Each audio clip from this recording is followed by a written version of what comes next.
আবারও নেইমারের আল হিলালের বিপক্ষে মাঠে নামবে মেসির ইন্টার মায়ামি। সৌদি আরবের শক্তিশালী দল আল হিলাল এবং সবেমাত্র মেসি, সুয়ারেজ, আলবাদের নিয়ে দল গঠন করছে ইন্টার মায়ামি। তবে ক্লাব ফ্রেন্ডলি ম্যাচে মুখোমুখি হবে এই দুই দল।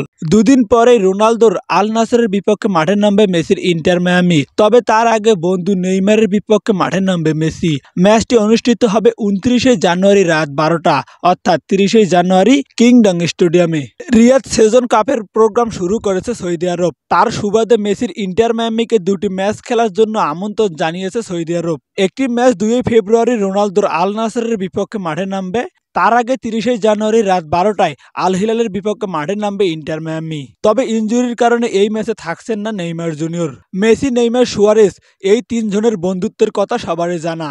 একটা সময় তারা বার্সেলোনার হয়ে মাঠ মাতিয়েছেন, সেখানে তাদের ঘনিষ্ঠ বন্ধুত্বের সৃষ্টি হয়। তবে সময়ের ব্যবধানে তারা ভিন্ন ভিন্ন ক্লাবে চলে যায়। বর্তমানে আল হিলালের হয়ে খেলছেন নেইমার এবং ইন্টার মায়ামির হয়ে খেলছেন মেসি ও সুয়ারেজ। লড়াইটা ছিল মেসি ও নেইমারের। ক্লাব ক্যারিয়ারে মেসি ও নেইমার মোট মুখোমুখি হয় একবার, সেটা আবার 2012 সালে। সেই ম্যাচ অবশ্য 4-0 গোলে জয় পায় মেসির দল। তবে জাতীয় দলে তাদের মুখোমুখি অনেকবার হয়েছে। শেষবার তাদের মুখোমুখি হয় 2022 সালে। তারপর তাদের মুখোমুখি লড়াই দেখার সুযোগ ছিল রিয়াদ সেজন কাপে।